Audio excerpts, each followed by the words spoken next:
welcome back to another episode of JAWS Diaries. I'm Ashley Wahler. I'm Jason Wahler. We got 335 days today, and officially tomorrow will mark 11 months. Perfectly, I get through the night. We should be okay.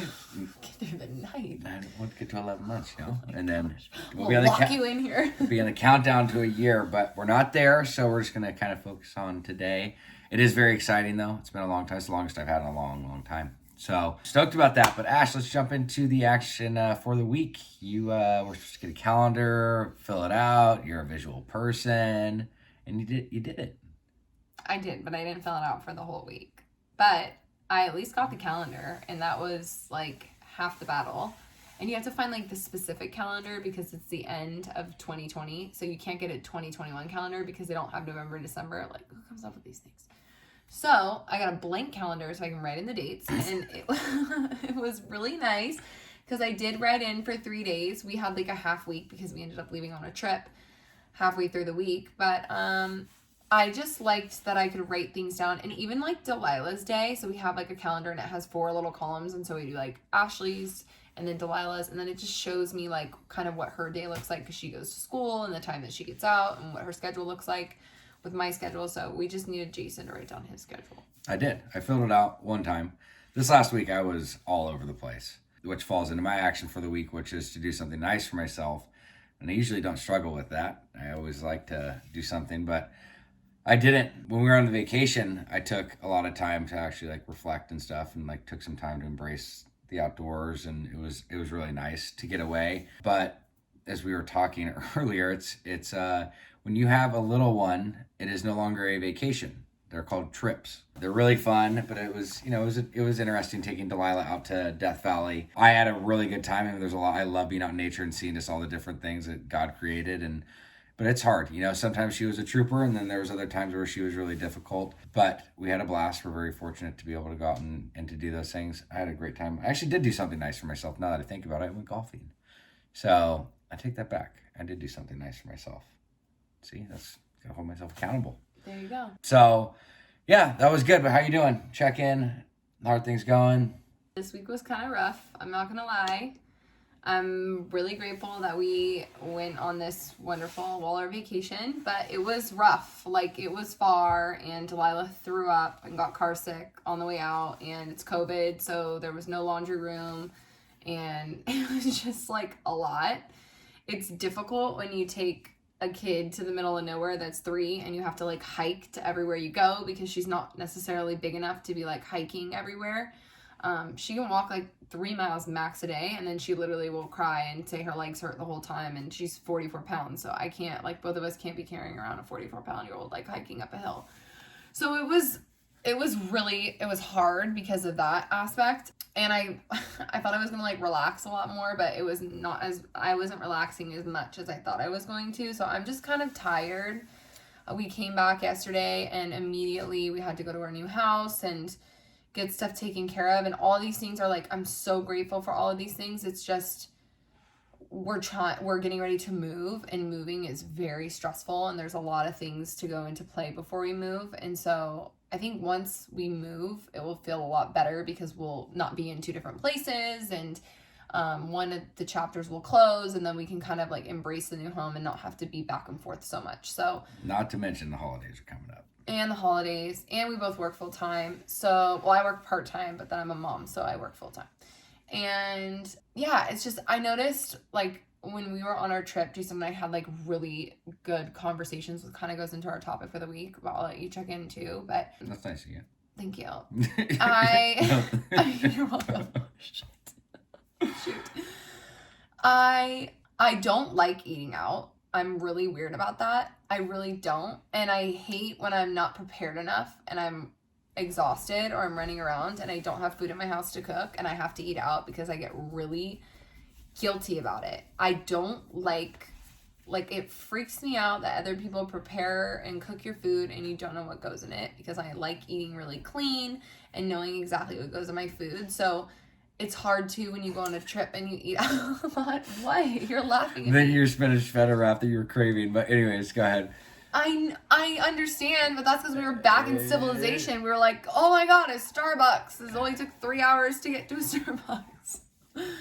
Anyway. No, I get that. We'll talk about our action for the week. I mean, our topic of the week, but... Yeah, my week was... It's just like a discombobulated, it was a discombobulated week on top of a trip, on top of... We're still filming. It's just a lot. A lot. And then I don't like when my routine, the two things that are the most important to me is making sure that I'm working out and eating healthy, and those two things have just gone down the drain. So I'm pretty much in a bad place right now. You destroyed your ankle though. Yeah, well, I'm still pretty much in a bad place. Okay, well we can talk about that. Okay. And don't mind our dog that's panting over here because he's so happy to see us. Yeah, can you say hi, Lou? Hi, Lou. Okay. What about your? My week was, I really enjoyed, again, look, I know Delilah is challenging and stuff at times. I mean, as any other 3-year-old would be on a vacation, but I really had a good time. I think it was really cool that she got to explore and go out and to see all those things. I mean, for the most part, she was like a trooper. It was more hard being back at the hotel with COVID and things going on versus her actually being out. She really, really enjoyed being out there, and we saw so many different things, and it was, I mean, we did from the salt mines to seeing the artist palette, which was a really cool. It actually reminded me of being on the Cars ride at Disneyland, and we went out late at night in Death Valley. I've never seen so many stars in my entire life. It's actually incredible, and then going a couple 100 feet, 250, 260 feet below sea level, and just kind of seeing there was just a lot of really cool things. Seeing old ghost towns and. I like stuff like that, and so I was more connected, and I think Ashley... I love being outdoors, and I love hiking. You do, but I think where you've been... I think also just where you've been at mentally, too, over the last few weeks and stuff is didn't really help with that, so you kind of went into the trip a little negative, to be honest with you, so... But other than that, my week's been good. Last week was... It was after we did this, I mean, it was trying. There was a lot of stuff going on and trying just to manage all this stuff, and it gets overwhelming, but I keep practicing just, to give myself grace and to try to turn everything over.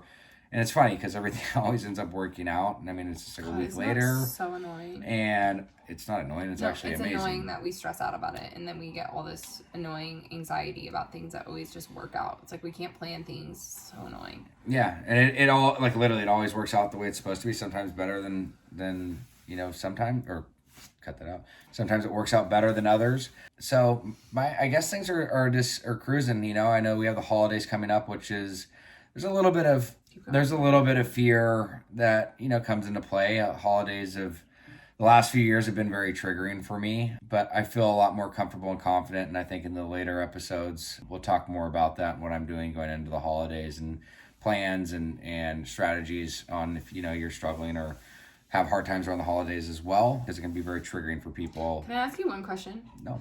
Do you feel nice. Do you feel COVID, because we're just around family and I don't really drink, I don't have any alcohol in the house. Do you feel it's sometimes easier to stay sober with COVID going on because of our family dynamic?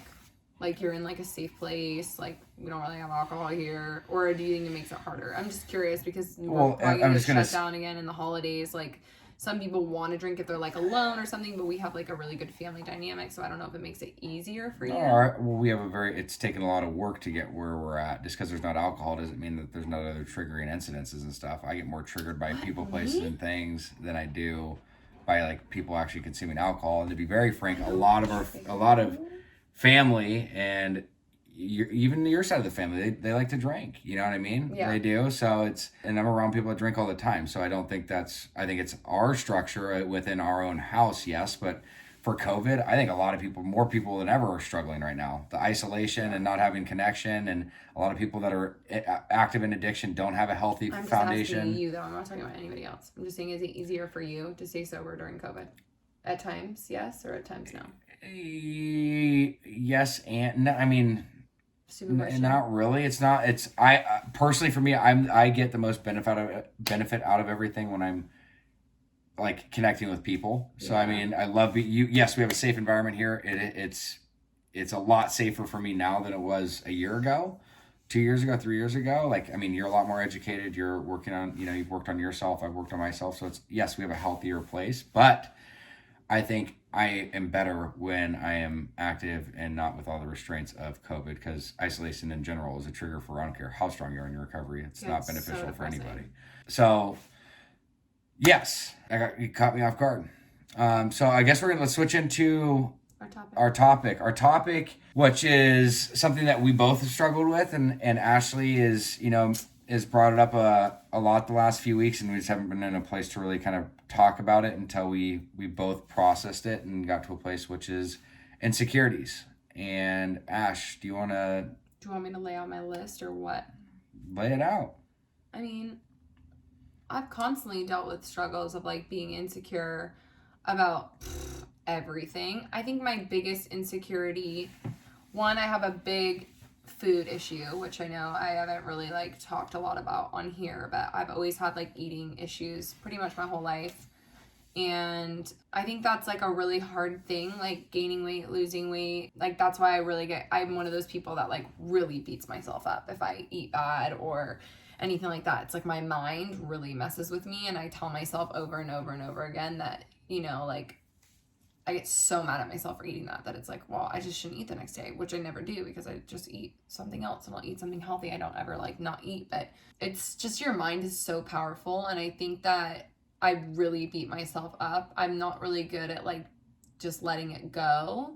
So can I ask you a question? Yeah, what? Do you know where a lot like that stems from? Because you've struggled with that for a long time. I don't think a lot of the people that are watching this have ever really heard you talk about this, and I know they haven't, because you've kept it pretty isolated. I think like I was always like a really tall girl at a young age, and when I was younger I was bigger, and I got made fun of a lot when I was younger because I was like a big tall girl. Like Delilah's like a big tall girl, and so we're kind of built the same. So I get nervous for her sometimes because through like 4th grade, I was made fun of all the time. Like I had hairy legs, and like kids would say like, oh, I'm going to give you a razor for like your birthday or whatever. And my mom would not let me shave my legs. So I had like all these insecurities as a young kid because I was just kind of awkward and tall, but I wasn't like awkward and tall and like a twig. I was like awkward and tall and like a little chunky. So when I got a little bit older is when I even sprouted taller, and I got really, really skinny. And then I got into modeling when I was in like 8th grade.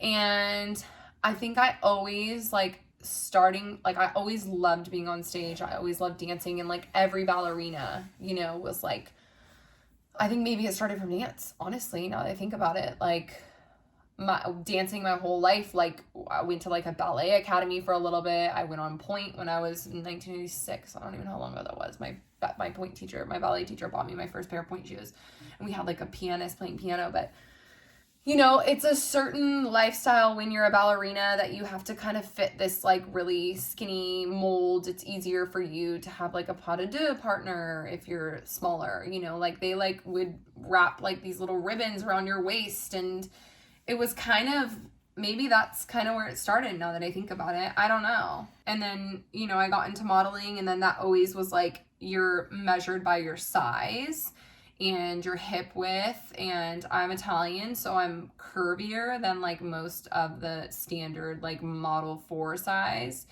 And, I really loved modeling, and I loved being behind the camera, just like I love being on stage.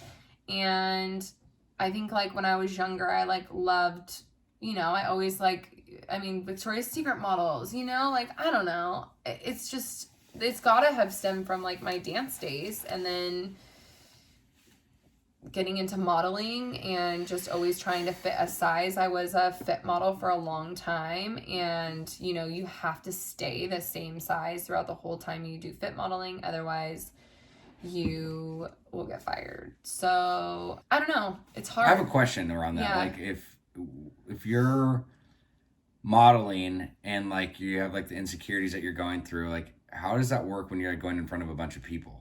That like seems counterproductive. I mean, and I know a lot of people struggle with that, but that's like really weird. It's like, hey, I'm really uncomfortable in my own skin, but I'm gonna go be a model in front of a bunch of people. Well, because it's like kind of like acting. Like when you're modeling, you're like dressing up in the clothes that they want you to wear. You're a canvas, so it doesn't matter. You're like playing a part. Is it a way of escape, I guess, is what I'm asking? Maybe. I don't know. It's just, I don't know either.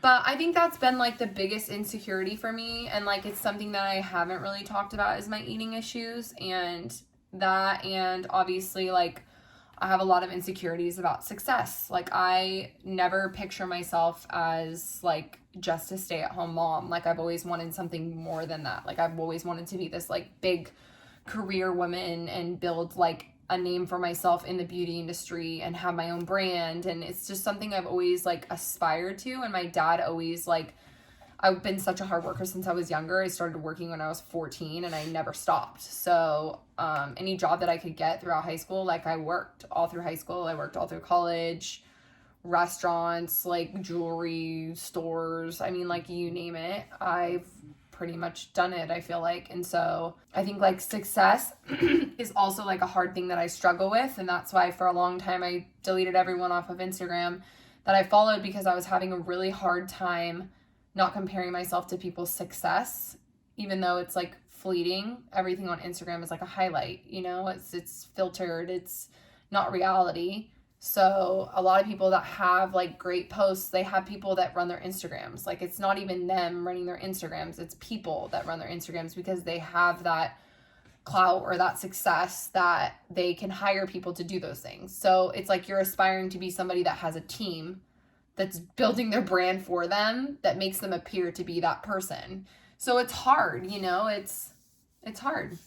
I'm sorry, I just talked for so long about my insecurities. Do you want to talk about your insecurities? Well, no, I'm not even gonna, like, I think this, I appreciate you opening up and sharing those types of things, and I think the main thing that I've taken away from what you're saying is around like the eating stuff. And I mean, people are so influenced in all these different areas, whether it's social media, whether it's imaging, body imaging, food, you know, whatever it can be. And I think the biggest thing that Ashley did was talked about it. You know, my insecurities, I've been very open and candid about them. I think even, you know, through this series that we've done, but also just with everything else that I've talked about.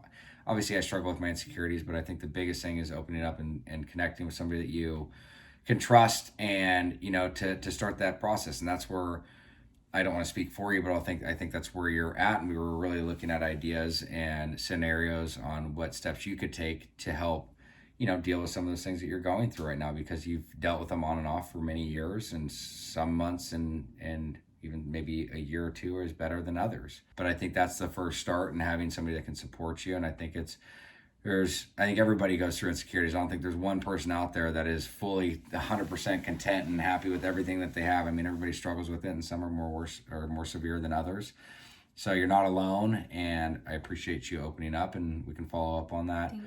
Over the next few weeks. But I think look, just vulnerability. That's why we wanted to do this. It's a growing phase for all of us, and there's growing pains. You know, we initially started this to follow our journey through what it was like, you know, for me to be sober, Ashley to be the codependent, and what it is that we're doing to get through this. And we are sharing about that on our journey in general, that's what it is. But it's also, when we're both in a place of growing, there's things that still come up, and there's barriers that we try to go through, or that we have to go through, that we face. I mean, life is really nothing but problem solving. And I mean, it's kind of like, if you think about it, once there's no more problem solving, it's like, what else is there with life? I mean, it's what you make out of it. And some challenges are worse than others. So this is the one that we're at right now, and it's cool to be on the other end and be supportive and share with Ashley what are the things that I've done to go through it. But we'll leave the action for the week. Ash, what do you want to do? We went on this trip and we ate out every single solitary day. So I just want to be able to get back into a place where I'm not rushing around trying to eat out all the time. Like, I really don't like it.